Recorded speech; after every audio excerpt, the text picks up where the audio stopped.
Assalamualaikum warahmatullahi taala wabarakatuh. Selamat pagi murid-murid sekalian.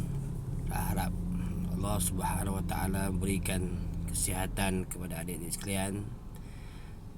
Mudah-mudahan dijauhkan segala penyakit-penyakit yang berjangkit.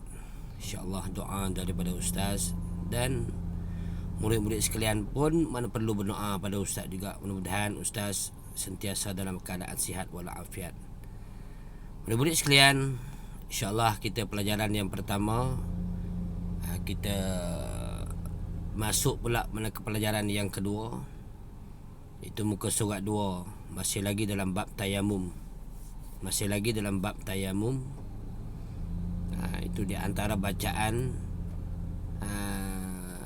niat tayamum, dan seterusnya masuk kita kepada muka surat 2, iaitu kita cuba baca dan faham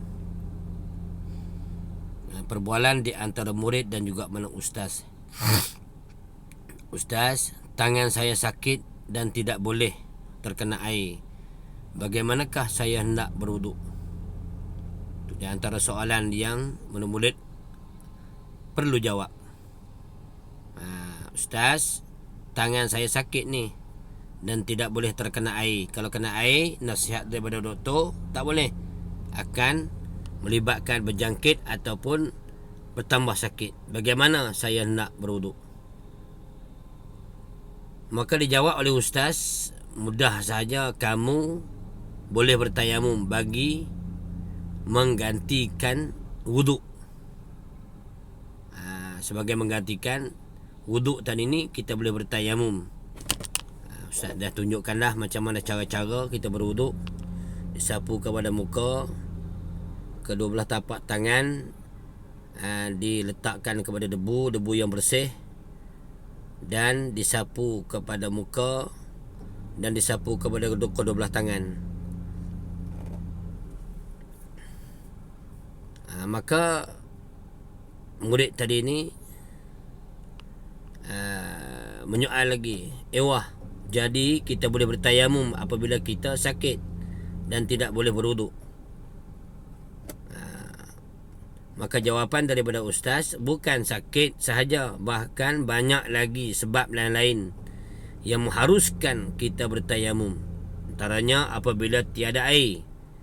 Air tak ada langsung. Kalau tak ada air, tiba-tiba dekat nak semayang, hampir kepada fardu, hampir kita nak takbir tu, tengok-tengok ada air, maka terbatal lah tayamum tadi ni. Kita kena ambil air sembahyang wuduk tersebut seperti mana biasa. Bukan sakit sahaja, banyak lagi sebab lain yang mengharuskan mana kita tayamum. Antaranya apabila tiada air ataupun ada air tetapi tak cukup untuk keperluan diri. Banyak lagi, maknanya maksud kata keperluan diri itu ialah maknanya kepentingan untuk kita minum itu lebih keutamaan. Maka pada ketika itu diharuskan kita bertayamum. Dan ternakan sahaja, ketiadaan air mutlak, dan juga maknanya cuaca yang terlalu sejuk, mana seseorang itu dibolehkan mana dia bertayamum. Mana kalau tak ada air mutlak, air banyak tapi tak ada air mutlak, pun diharuskan kita bertayamum. Dan cuaca yang terlalu sejuk, kat negara kita ni tidak ada yang negeri yang terlalu sejuk, tak ada. Mungkin di New Zealand, di Tokyo, di Jepun, di Australia, itu di antara cuaca yang bersangkatan sejuk, maka ketika itu kita boleh tayamum. Maka disoal oleh murid lagi, apakah bahan-bahan yang digunakan untuk bertayamum ustaz? Maka ustaz pun jawab, kita bertayamum dengan menggunakan debu tanah yang bersih lagi suci. Itu di antara syarat-syarat utama untuk kita nak bertayamum. Murid-murid, yang dirahmati Allah Subhanahu wa taala sekalian, perbualan ini adalah satu perbualan yang akan murid-murid sendiri akan menulis. Tulis macam mana? Tulis iaitu soalan daripada murid. Soalan daripada murid, dan kamu berikan jawapan perbualan daripada ustaz tadi ni.